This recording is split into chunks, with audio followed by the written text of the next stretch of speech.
that one client that happens to be in your chair the day that you didn't put in effort, it's not fair to them.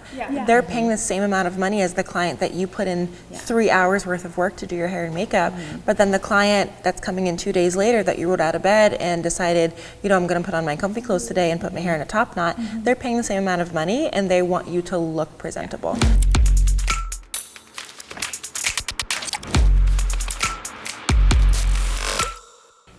Samantha here. I'm here with some amazing educators with Aqua. We have Shay, Mackenzie, and Shania here. Hey ladies. Hi. Thanks for joining me. Thank you so much for having us. Yes. Where are you guys all from? Mackenzie, where are you from? I'm from Kent, Ohio, and I currently live in Cuyahoga Falls, Ohio. Awesome. Yep. And how long have you been in the industry? I've been in the industry for about 5 years now, so just coming up on 5 years. So out of beauty school for about 4. Okay, awesome. Shania, what about you? I'm from Tampa. Okay. I've been in the industry for about 6 years now. Very cool. I love that. And Shay? I'm originally from Phoenix, and I moved to Bellevue actually just recently. So Bellevue, Ohio. Okay. Yeah, and I've been in the hair industry for 6 going on 7 years. So. Awesome. I love that. And what would you say your favorite service is to do behind the chair? Extensions, 100%. Okay. Absolutely. Sewing is my happy place. I love that. What about you, Mackenzie? Definitely extensions and blonding. Okay. That's too, bread and butter. Extensions and blonding. I love that. Extensions, balayage. Okay. Nice.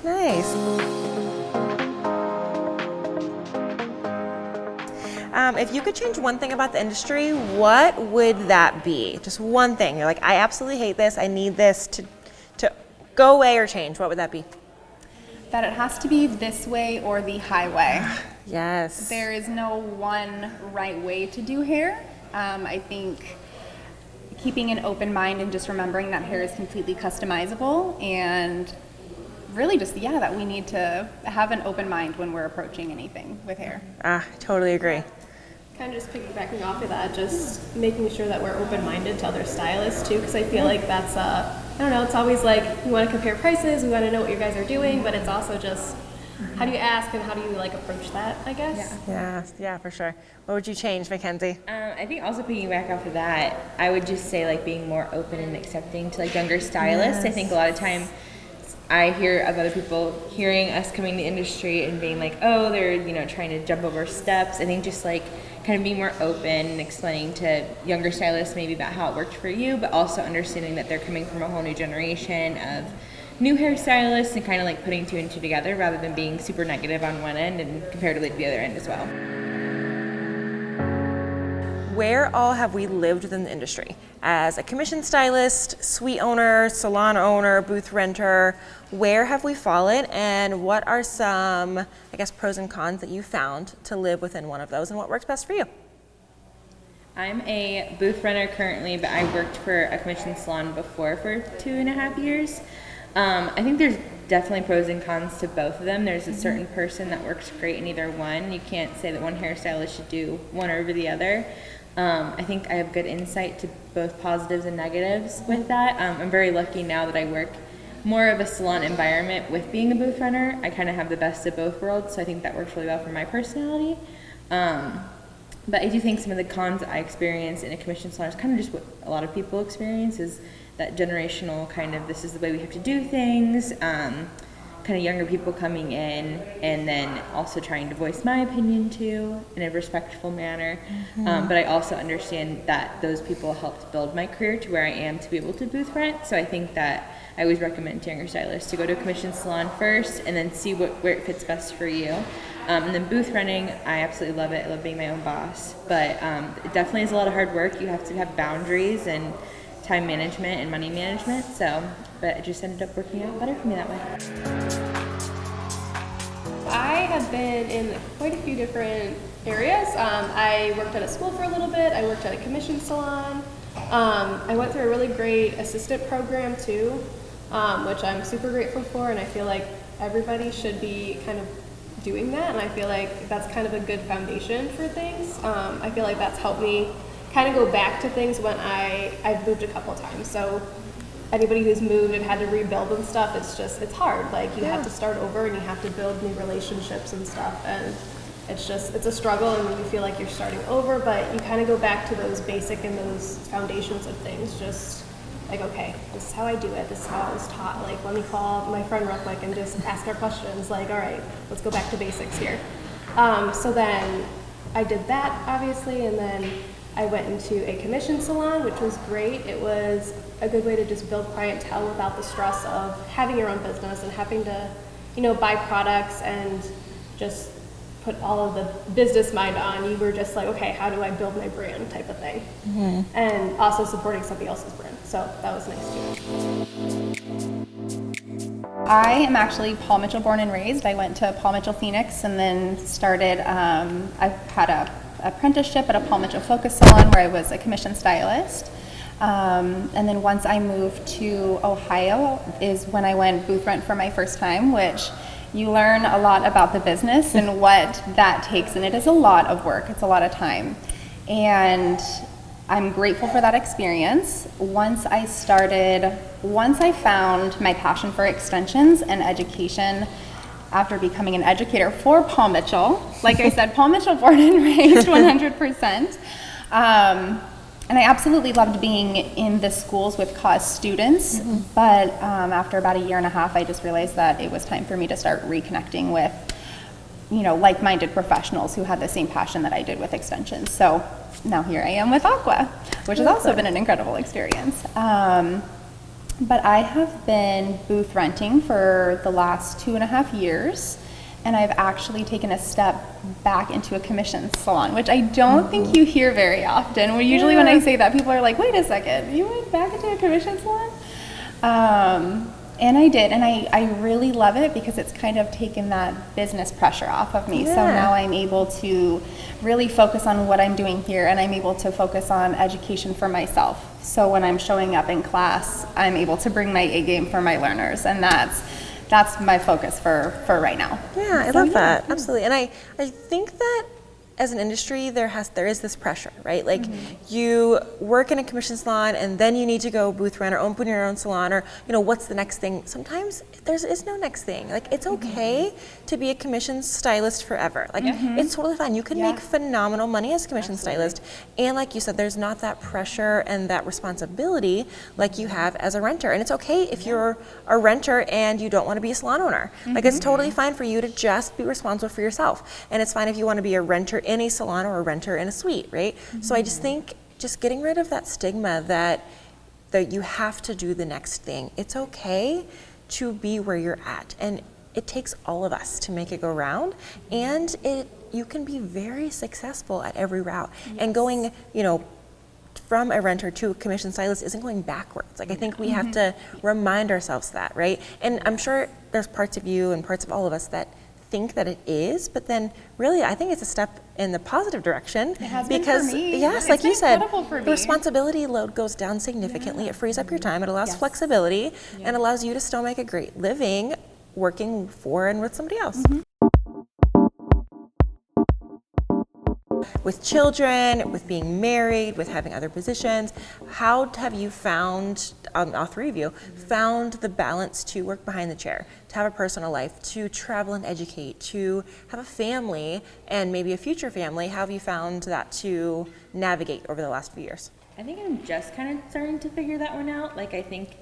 Luckily, I think as I've gotten older, I'm definitely in the younger spectrum of that. I'm very selfishly by myself right now. I did get a puppy, but that's about as commitment as I have right now. But I know it is a baby. I do think that I'm getting way better at saying boundaries wise, yes, these are my days off. I might not always respond to you right away, text messaging. I feel like boundaries are sometimes crossed as hairstylists. We always feel like everybody's readily available to people. But I think that I'm just starting to try to figure out how to do that. Especially with working with Aqua too, I am working more than the normal 9 to 5. So sometimes just taking a step back when I come home from a trip, taking one day off, or kind of setting that boundary with my clients that hey, I have other avenues that I'm pursuing, and being respectful to both. But I think I'm just now figuring out how to set boundaries and even for myself, know that taking a day off isn't a bad thing. I think I always work and I always feel guilty if I take a day off, but it's an okay thing to take a day off and just sit down and relax for a day. Yes. Awesome. What about you ladies? Yeah, so my husband actually works nights, so that's like a whole new challenge in and of itself. Okay. I work 5 days behind the chair, so that's been cool too. But we have Fridays off together, so that's kind of our day. Okay. We don't have kids. We have 2 dogs, which are our children basically. But it's, it's hard. It's hard to balance everything. But Fridays are kind of our day, so Nice. like set. Nice. How about you, Shayla? Because you have children. Yes, Okay. we have 2 little boys. So I have an 11-year-old and a 3-year-old, and they're just absolutely amazing, but they keep you busy for sure. And once we moved, I cut my hours back. I was definitely used to working longer hours in a bigger city when I was working in Phoenix. I feel like the norm, everyone usually works to like, I'm being so nice when I say 8 hours. Everyone's working like 9 to 12-hour days in bigger cities, I feel. So my days are a little bit shorter. I have 3 days behind the chair now, and then I teach with Aqua 2 days a week. So I'm still technically working, on average 5 days a week. And then I have my weekends with my boys. Nice. And then a big wake up for us last year was that sometimes work-life balance, you don't get that on the daily. Sometimes it's seasonal. Yes. Sometimes it's seasonal. I totally agree. Yeah. I live where we kind of live. We get a lot of tourist attraction in the summertime. And so during, from August to May, we're not sitting down. I am working longer days. I usually pick up a Saturday here and there. And we're obviously still teaching with Aqua. So just when those colder months come in, we know that there's a lot more time for family time. We're spending a lot more time indoors, and making it intentional time is probably the most important thing, I So, love that. yeah. Awesome.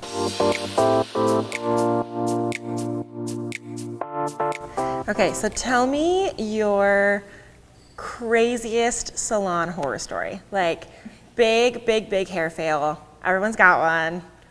Share with me yours. Mine goes back to cosmetology school. Okay. Something I'll never forget. I don't even think the person that this happened to really knows it happened. So I went to palmetto school. So cutting is a huge technical term there, and it was kind of just getting to that phase where I don't think the Jennifer Aniston layers were that in, but more of a layered look was happening, and I was very overzealous, and I was like, I'm gonna get all my friends in one day. We're gonna go out to dinner afterwards. It's gonna be so great. My first client was a color. I ended up not even be able to blow dry her. My one friend ended up taking her to blow dry her, and then my 2 friends got a haircut. And at this point, you guys know, being palmetto educators, you have to get everything signed off. So I decided, I was like, I've done this haircut 15 times. It's round layers. Now I love them, but back then I had never really done round layers. I'd done triangular layers, all these things. So I was like, I'm just gonna do it. I'm not gonna wait for my educator to come over. And I take my client's head, I lift it up, and I have her layer up, and I just cut probably this far off from her scalp. And my face goes white, it drops down, and she's got the shortest little baby layer. So I went running. This was your friend? This is my friend. I swear, I don't think she even knows to this day.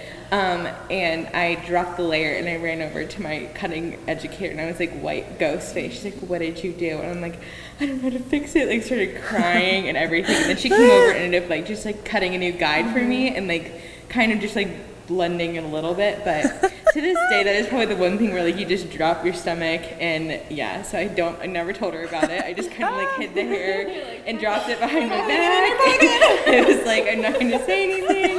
So it wasn't color, but it was cutting, and cutting is more permanent than color. Yes. Oh my gosh, that's crazy. Yes, that's so funny. I've done. I had just gotten out of school, and I was working at the salon that I did my assistant program with, but they gave me a day on the floor, and I had done everything, so I was like, okay, I'm good. I know everything. I've been on doing this assistant program for forever, and I was just ready. And it was okay, we're gonna do this. And so this girl came in, and I didn't know her, and she had really dark hair, and she wanted to be platinum, and I was like, I know I'm not, but we can make this happen. You're really I know, come on, I'm gonna be the girl, we're gonna do I this. didn't want to have that hard conversation of we can't do this. But so I highlighted her entire head. She wanted to be platinum, so I go through everything. I'm doing a platinum card 100%, just all the way through. And she has super thick hair too. So the back was already processed, and I was like, it was getting a little, that feeling, that little gooey feeling. And I was like, okay, we have to rinse this out. And then I go back to do the front, and then I rinse it off too early, and then it's orange, and then that feeling, and then I'm freaking out, and I'm like, now I have to go ask for help from somebody because I'm just like, I don't know what to do. I'm like trying to purple shampoo everything. It's just not working. Just spraying the purple shampoo. I'm like, please. That's so funny. She came back a few weeks. We did some low lights, made it look okay that day, but it was just not great. And it was just like your stereotypical horror story. So that's hilarious. Yeah. Good stuff. Do you have one? Yeah, Okay. I feel like so I'm a launch extension specialist for a reason because all of mine are haircuts, and I think I have two. I had a gentleman that I had been cutting his hair for a minute. This was my first year out of hair school, and he came in and he was like, yeah, I want a 2 on the sides, a 3 on top, and I'm like, okay, cool. No problem. This is going to be so easy. So I do the 2 on the sides, and then I just start going down the center and doing a 3 on top. And he just looks at me, and he goes, 3 inches left on top. I scalped him. 3 inches.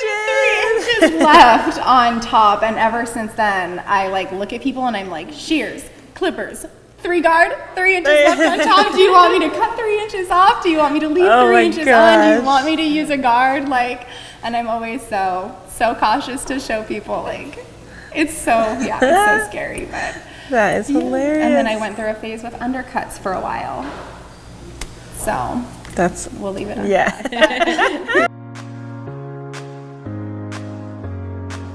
So, do we think that there should be a dress code in salons?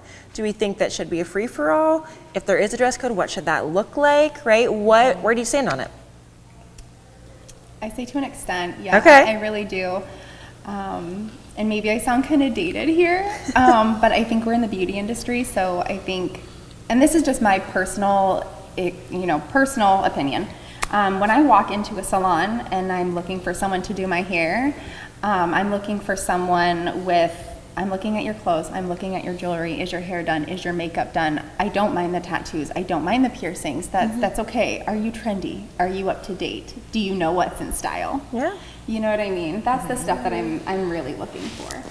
And I think there's a way, especially now, we have so many luxury sets of comfy clothes, you know what I mean, that we can dress up nowadays. I feel like there's ways that we can make it more comfortable and functional at work. But yes, I think when we show up, we definitely have to have ourselves put together and look like we are a part of the beauty industry. Okay. Yeah, I think the same thing. I think there should be dress code to an extent. I think one of the big things with me, I have to set boundaries for myself. Obviously, I work for myself, so I have to look in the mirror every day and be like, would my boss approve? It's me. So sometimes I will look at myself and no, you need to dress yourself up a little bit, kind of look like you are a trendy hairstylist. I went through a little bit of at a salon I worked at previously where it was kind of a very negative connotation if someone didn't like what you were wearing. And I just remember spending all this money and all these new clothes, and I was so excited to go to work, and it was the most negative experience ever. They were like, oh, you should have bought this, and this, and I had spent probably $200 on clothes with my mom. Yeah. So I think that there's give and takes. It's a positive environment. You have to embrace everybody else's style. It can't just be cookie cutter. Everyone needs to look the same. I think you have to also take in other people's styles, which I think I really don't see salons anymore that are everybody has to wear the same thing. I think that's perfect. So I think both give and take. I think there needs to be a set of rules, make yourself look presentable, makeup, hair done, all those kind of things. Because we are selling. I'm selling extensions when I have extensions in my hair. I'm selling I have blonde hair. I do blondes. So. I think there's good things on both sides, so I think just keeping open-minded that people are their own styles, their own selves, and what you might not wear is something that someone else might love to wear. Yeah. As long as it looks appropriate, I think it's okay. That one client that happens to be in your chair the day that you didn't put in effort, it's not fair to them. Yeah. They're paying the same amount of money as the client that you put in 3 hours worth of work to do your hair and makeup, but then the client that's coming in 2 days later that you rolled out of bed and decided, I'm going to put on my comfy clothes today and put my hair in a top knot, they're paying the same amount of money and they want you to look presentable.